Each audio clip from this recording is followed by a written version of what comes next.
अंडे को फ्राई करने वाली बिल्डिंग से लेकर 7500 बिटकॉइन कचरे में फेंकने तक, आज आप जानेंगे तारीख की सबसे महंगी गलतियाँ। नाज़रीन, जाने अनजाने में इंसान से गलतियाँ होती रहती हैं, लेकिन चंद गलतियाँ ऐसी होती हैं जो देखने में बहुत छोटी नज़र आती हैं, लेकिन उनका नुकसान बहुत ज़्यादा होता है। आज आप जानेंगे तारीख की वो गलतियाँ जिनकी वजह से करोड़ों नहीं अरबों रुपए का नुकसान हुआ।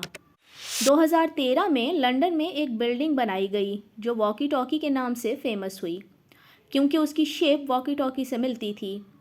इस बिल्डिंग को बनाने में 270 मिलियन डॉलर यानी 2025 करोड़ रुपए का खर्च हुआ, लेकिन बिल्डिंग के डिज़ाइन में एक ऐसी गलती थी जिसका अंदाज़ा आर्किटेक्ट्स को बिल्डिंग तैयार होने के बाद तब हुआ जब इलाके के लोगों में अजीब हलचल मचना शुरू हो गई।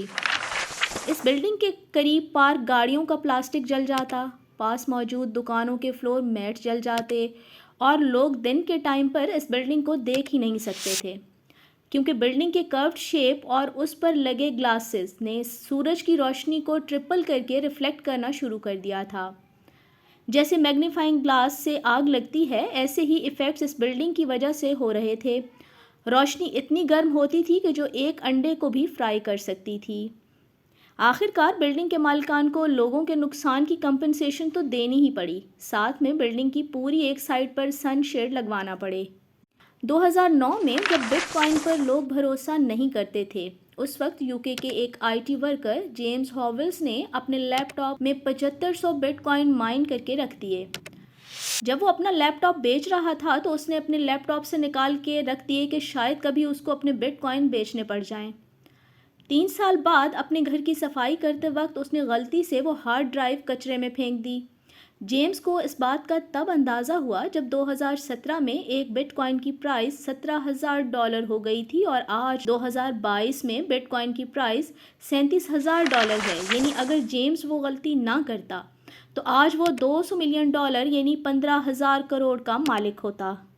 वीडियो डीवीडी के दौर में ब्लॉकबस्टर कंपनी मूवीज़ की डीवीडी और सीरीज़ बेचने की बहुत मशहूर कंपनी हुआ करती थी।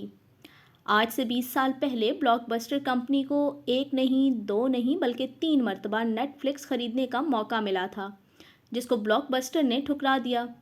नेटफ्लिक्स कंपनी उस वक्त डीवीडीज़ रेंट पे दिया करती थी जो $50 मिलियन यानी 37 करोड़ रुपए में उस वक्त सेल हो रही थी। नेटफ्लिक्स को ना खरीदकर ब्लॉकबस्टर को ये गलती बहुत महंगी पड़ी, क्योंकि आज नेटफ्लिक्स की टोटल वैल्यू $20 बिलियन है, जो 1500 अरब रुपए बनती है।